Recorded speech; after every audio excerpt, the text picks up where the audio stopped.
Hi friends, நம்ம விஜய் மல்லி ஸ்டோரியில் வந்து பார்த்தீங்கன்னா இத்தனை நாள் வந்து சோகமாகவே கொண்டு போயிட்டு இருந்தது. இப்போ சந்தோஷமான எபிசோட்ஸ் வந்து காமிச்சிட்டு இருக்காங்க. மல்லிக்கும் விஜய்க்கும் வந்துட்டு டீப் அண்டர்ஸ்டாண்டிங்கில் போயிட்டுருக்குன்னே சொல்லலாம். வெண்பா பாப்பாவை எப்படியோ மீட்டு அவங்க அப்பா கிட்டேயே ஒப்படைச்சிட்டாங்க அப்படின்னே சொல்லலாம். அது மட்டும் இல்லாமல் அவங்க ரெண்டு பேருக்குள்ள மிஸ் அண்டர்ஸ்டாண்டிங் வந்து அண்டர்ஸ்டாண்டிங்கில் கொண்டு போயிட்டாங்க. அது மட்டும் இல்லாமல் பழைய கதையெல்லாம் வந்துட்டு வெண்பா பாப்பா விஜய் கூட ஷேர் பண்ணிட்டு இருக்காரு மொட்டை மாடியில்.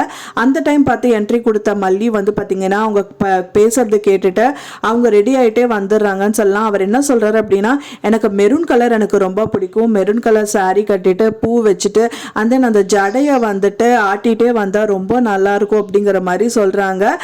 வெண்பா பாப்பா வந்து பார்த்தீங்கன்னா இன்னும் ஒரு 6 மாதம் வெயிட் பண்ணுப்பா, நான் முடியெல்லாம் வளர்த்துட்டு பூவெல்லாம் வச்சுக்கிறேன் அப்படிங்கிற மாதிரி சொல்கிறாங்க.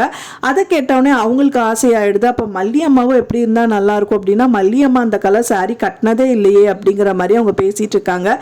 அதை பார்த்தவொடனே மல்லி அது வந்துட்டு அவங்க 2 பேர் பால் கொடுக்கணும் அப்படின்னு சொல்லிட்டு எடுத்துட்டு வந்தவங்க அந்த பால் ட்ரேவை அங்கேயே வச்சுட்டு கிடுகிடுன்னு ஓடி போயிட்டு அவங்க ரெடி ஆகிட்டு வந்துட்டாங்கன்னே சொல்லலாம். அது வந்து விஜய்கிட்டையும் கொடுக்க போகிறாங்க. விஜய்கிட்ட பால் கொடுக்கறதுக்கு முன்னாடி அவங்க வந்துட்டு அவங்க பண்ண ட்ரெஸ்ஸிங்ஸு அண்ட் தென் இதெல்லாமே வந்து காமிக்கணும் அப்படின்னு சொல்லிட்டு பயங்கரமாக வராங்க. அண்ட் தென் அவர் நினச்ச மாதிரியே வந்து ஜடையை ஆட்டிகிட்டே வந்து காமிக்கிறாங்க. அதை பார்த்தவொடனே விஜய் ரொம்ப வியந்து போகிறாரு. அது மட்டும் இல்லாமல் வெண்பா பாப்பாவும் அப்படிங்கிற மாதிரி பார்க்குறாங்க.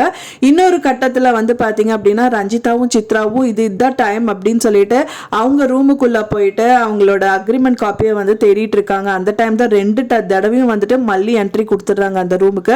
ஒரு வாட்டி வந்து சாரியை மாற்றணுங்கிறக்காக வராங்க, இன்னொரு வாட்டி வந்துட்டு மல்லிப்பூ எல்லாமே வச்சு பார்க்கணும், ஜடை பின்னிட்டு மல்லிப்பூ வைக்கணுங்கிறக்காக இன்னொரு வாட்டி என்ட்ரி கொடுக்குறாங்க. ஸோ இந்த மாதிரி எல்லாம் வந்துட்டு நிறைய காட்சி கலங்கள் போயிட்டு இருக்கு. என்ன ஆச்சு இவருக்கு திடீர்னு இப்படியெல்லாம் பண்ணிட்டு இருக்கா அப்படிங்கிற மாதிரி அவங்களுக்கு டவுட். சரி என்ன இருந்தாலும் என்ன, ஃபர்ஸ்ட் அக்ரிமெண்ட் காப்பியை நம்ம எடுப்போம் அப்படிங்கிற மாதிரி அவங்க ஒரு பக்கம் வந்து பண்ணிட்டு இருக்காங்க. மல்லி ஒரு பக்கம் இப்படி இருக்காங்க. பட் ஆனால் விஜய் மனசுல காதல் இருந்தாலும் அவங்களால எக்ஸ்பிரஸ் பண்ண முடியல. மெயினா வந்து நம்மளுக்காக வந்த பொண்ணு வந்து சஃபர் ஆகக்கூடாது, அவளுக்குன்னு ஒரு வாழ்க்கை இருக்கு அப்படிங்கிறது தான் வந்து மனசளவில் அவர் நினைக்கிறாரு. அப்படிங்கிறதுனால அவர் வந்து இப்போ வரைக்குமே அவர் வந்து அவரோட காதலை வந்து சொல்லலை. இன் ஃபியூச்சர்ல சொல்வார் அப்படின்னு தான் எதிர்பார்க்கப்படுது. நீங்க என்ன நினைக்கிறீங்க அப்படின்னு சொல்லிட்டு எனக்கு மறக்காம கமெண்ட்ல ஷேர் பண்ணுங்க ஃப்ரெண்ட்ஸ்.